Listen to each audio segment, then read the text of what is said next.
would you look at that? When you don't shove woke bullshit into your movie, you get a good movie. It's almost like I've been saying that since I fucking started this channel. I have a choice. There is no choice. No, I won't back down. So today I finally got around to seeing Guy Ritchie's The Covenant. I guess I should talk about other Guy Ritchie movies that I've seen because this guy is very divisive among people. Normally I wouldn't just talk about the director's other work, or at least not to this extent, but I feel like I kind of need to here because, like I said, it seems like people either love his work or they hate it. I'm kind of in the middle. I like the Sherlock Holmes movies. I really like the live-action Aladdin. I did a full video on that, full video by clicking the card. And there was another one.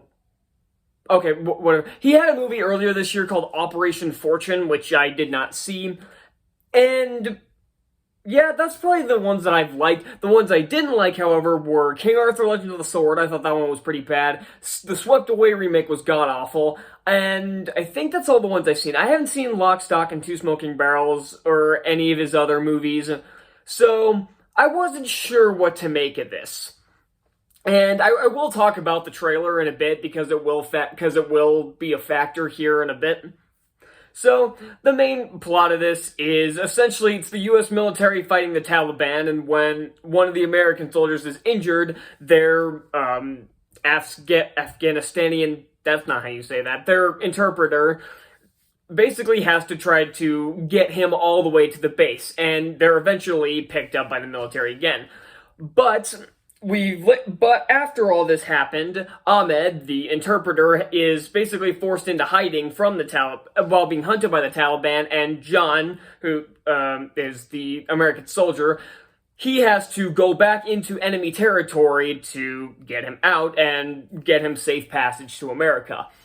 Now, the trailer is something I want to talk about because it made the main plot seem like this guy going back into enemy territory to save the interpreter that saved his life made it seem like that was the majority of the film. And a lot of the synopsises on the website, such as whether you want to look at IMDb, Rotten Tomatoes, or even just Google, all of these sites made it seem like that was the main focus of the story. But that's only the last half hour of this 2-hour movie. But I'm not complaining because the story we got, I really enjoyed. I had a lot of fun with this movie. This is a lot like some other movies like that I've seen recently where I thought the main issue was going to be pacing. But I thought this movie was very well put together. Honestly, if the entire plot was just Ahmed trying to get John to safety while cleverly avoiding and or fighting the Taliban, I honestly would have been totally content with that. It's not the entire plot, but it is the majority of it. It takes up a good 30 minutes of the movie, but again, I'm not complaining because I had a lot of fun with that. The action sequences in this are really good. I would compare this movie in terms of plot, I guess, to Extraction. If anybody saw that Chris Hemsworth movie from back in 2020, they have a sequel coming out in June, which I'm really looking forward to. So I kind of see that is kind of similar, but I will say Extraction was a bit better with the action just because that one was so slickly directed and edited. This one, the action is perfectly serviceable for the movie. It's a lot of fun to watch. And one thing I do appreciate with this movie is that it's not hyper-focused on political correctness. Because every liberal snowflake would probably call this movie racist because they love supporting terrorists for some fucking reason. But this movie does not care. Guy Ritchie did not give a shit about political correctness when he made this movie, and I really respect him for that. And he does a very good job with this movie. I like how it's directed, I like how it's written. Like I said, the story's very well paced and put together. The dialogue, there's a few lines that I think needed a rewrite, but most of those aren't lines that are like integral to the plot. They're just kind of lines that are just there. But there are a few that could have maybe used another try. But overall, it was still a really well-written film. And there's something I have to talk about is that the main character who is John. Well, the main character role kind of flips because at first it's John, then it's Ahmed, and then it's John again. But I would say John is probably the main character. He is kind of a blank slate, but honestly, that's not always a bad thing. You hear the term blank slate, and that automatically makes it seem like this is a boring character.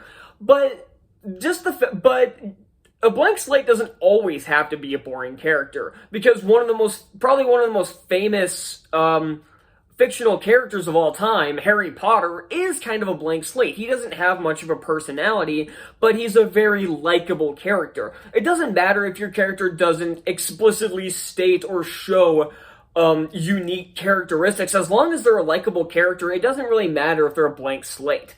And then on the flip side, you have someone like Rey, who's insufferable as a blank slate, because not only does she not have any personality, she has no trials she has to overcome, she has no failures or turmoils to overcome. I've gone into that enough. I'll have to get into it, because I know someday I'm going to have a cinematic disasters for both Last Jedi and Rise of Skywalker, so I'll get to them I'll tear into that in a different date. I'm getting off topic. But just calling him a blank slate doesn't mean it's a bad character. And I think John is a very likable, well-written character. And the same for Ahmed. And one thing I can say is that I'm glad they didn't pull the new cliche of killing off the main character at the end, which it looked like they were kind of setting up, but thankfully they didn't, because I'm getting a little sick of that trope. And I'm still wondering how Extraction 2 is going to work their way around that, because he got straight up shot in the neck in the first movie, but whatever. The music is serviceable. It's nothing spectacular. We've had movies recently, the last few months, that have had very good musical scores. Like Puss in Boots: The Last Wish had an amazing musical score. And there have been a few others this year that have had decent ones. I think Shazam had a decent one. I think Ant-Man had a decent one. So, but this one, again, it's serviceable enough for the film. It was weird seeing Alexander Ludwig again, because I think I just said it the same way twice, but whatever.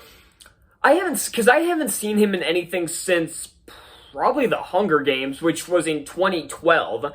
I'm sure I've seen him in something since, but the last thing I remember him in was Hunger Games, and that movie came out 11 years ago.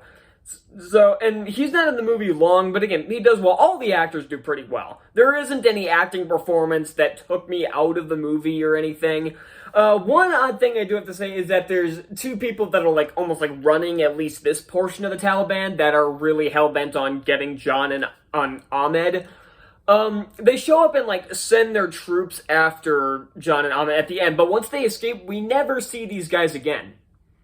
You would have thought they would have had some sort of reaction to finding out that the two people on their top 10 most wanted list escaped.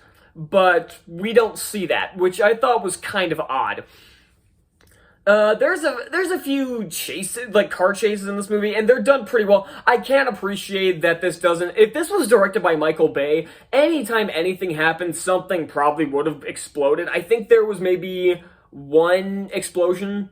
Well, there were a few in the opening, but most of them were dirt explosions, a grenade hit the dirt, and it was mostly a dust cloud that blew up. The only time you really see a big Michael Bay fire explosion is one time near the end of the movie, so I can't appreciate that. It's kind of sad in modern Hollywood nowadays where you have to commend people for not using an abundance of explosions, but that's post-Michael Bay Transformers for you, and pretty much any movie he's directed, more I think about it.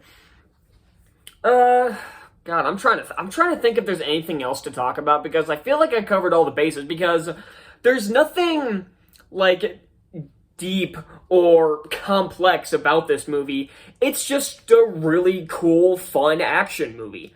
And that's all I want in Hollywood nowadays, is just a good, well-made movie. I'm not asking for deep, complex themes, although nowadays people see as deep and complex or are on the same level that a child could write it the same, looking at you, Avatar: The Way of Water. So, all I'm asking for is fun nowadays. There's no political bullshit being shoved in this movie. There's no woke ideology that made me hate this movie. It was just a straight-up action movie that again, was just fun. That's all I ask out of my action movies is fun, or at least to be good and well written. And this was. I applaud Guy Ritchie for this. He did a very good job with this. So yeah, I guess that's all I've got for The Covenant. I'm giving this, oh man, I kind of want to go A+, because there wasn't really anything wrong with this movie. Fuck it, I'm giving it an A+. Why the hell not? So, that's all I got for this. Thank you all so much for watching. Let me know what you thought of The Covenant down in the comments, and I'll see y'all next time.